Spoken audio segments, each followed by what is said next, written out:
Right, time now to take a look at the front pages of your newspapers now. And let's start off. The first one we've got up on the screen is the Business Day. And Business Day, their big story there saying clarity on business role in Transnet. So private sector to provide finance in return for right to operate trains. That's what they're leading with.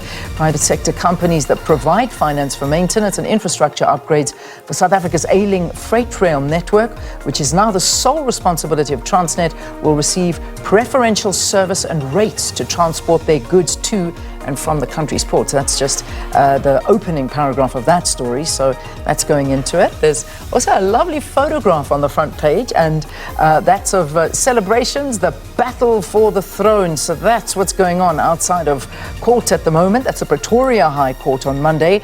So the supporters of King Misuzulu Kazwalatini in his battle with his half-brother Prince Simakade Zulu, who claims to be the rightful heir. So that's what that photograph is focusing in on.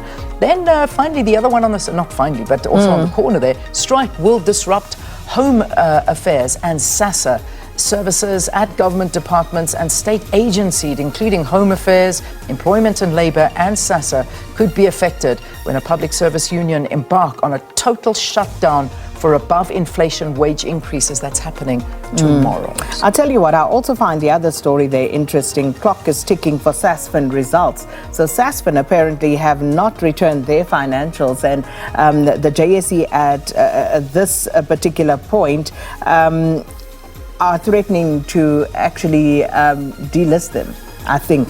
If you can read that story, if you could just blow it up there. So it says, I think I just read part of it. Bank and Wealth Management Company SASFIN has missed the cutoff date for releasing financial statements and stands to be suspended from the JSE if it does not release them by the end of October. Indeed. Yeah, and I thought that very interesting because, we talk a lot about what happens with public entities and the like, and we never hone in on what's happening in the private sector and what some of these companies are up to as well. All right, so that's the front page of the Star, just the stories that jumped out there. Let's take a look now at the Star, I beg your pardon. So that one, of course, leading with Busisiwe Mkhwebane, a photograph there of her on the front page. Impeached public protector advocate Busisiwe Mkhwebane joining the EFF, saying she was joining the Red Berets because she believed in the party's 7 cardinal pillars and wished to continue to protect South Africans. Indeed. Also very interesting, activists slam a call to drop baby boxes. Now, the Social Development Department has urged care homes not to accept abandoned infants. And as you can imagine, this has caused, some consternation, because what should then happen to these babies? You remember there are facilities where they have, what do they call them, hole in the wall? Hole in the wall, you where drop the baby people off can drop a baby off if for whatever reason the parents feel that they can't take care of this child. And so if the department is saying, hold on, we don't want you to accept these infants, what's supposed to happen to them? No, that is, that's not going to work at all. Yeah. I remember so many, I wish I could remember that. In fact, I think it may be called Hole in the Wall. I think it's called Hole in the Wall. I know there's a place out here in the Honeydew area. Exactly. Yeah. And I remember that there, from, we used to do reports about it. Yeah. And that's exactly what people would do if they couldn't look after their baby, and it was just a very sad thing. They would ring a bell, and the people inside would know that there's a new baby there that they needed to collect. So it's a very interesting one. All right, also just finally, their high-flying Proteas won't take the Dutch for granted. That, of course, the Cricket World Cup. All right. That's the front page of the Star. So let's have a look at the Citizen now, and the Citizen's still celebrating. They haven't stopped. So the Citizen's still leading with... Listen, we need those feel-good moments. We do. We certainly are in desperate need of them. That's what they're saying. United we shall stand. So still celebrating what happened on Sunday after the World Cup, the Rugby World Cup. So just so many people there supporting, and I think that's a picture of Sibongezi hugging Sio Khaleesi on the front page, and the happiness. Look at those supporters. They're so happy out in France as they beat the hosts. Nice, with the French berets for the box. Beautiful, isn't it? Okay. And then Tele, I make people jealous. Tele, I beg your pardon. I'm so sorry. Thank you for correcting me. Then lottery ex-chairs, 6.3 million limo seized.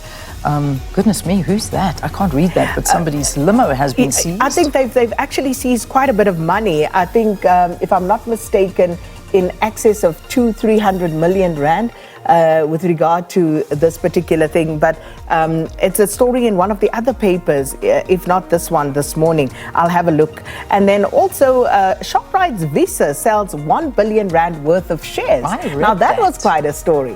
And also then, basically he was saying he's already in his 80s, octogenarian, Christo Visa, and he was basically saying, you know what, it's all about fixing my retirement issues, but it did have an impact on the share price of Shoprite shares. So a trade done at 255 rand per share, valued at 930 million rand, and a single amount suggests one buyer.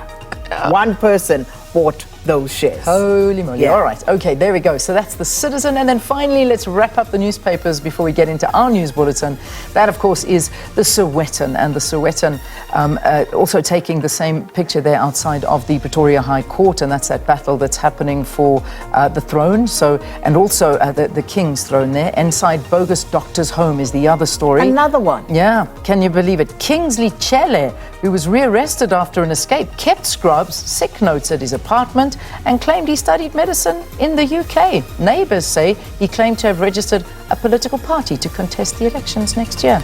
So are we supposed to check all doctors now? I think so. Okay, or just the younger ones? I know. I don't know. Okay. I don't think so. I don't know. I don't know what's going on with the doctors and bogus doctors in particular. Here's the story I was talking about. SIU ties up lottery loot, assets worth 344 million rand seized.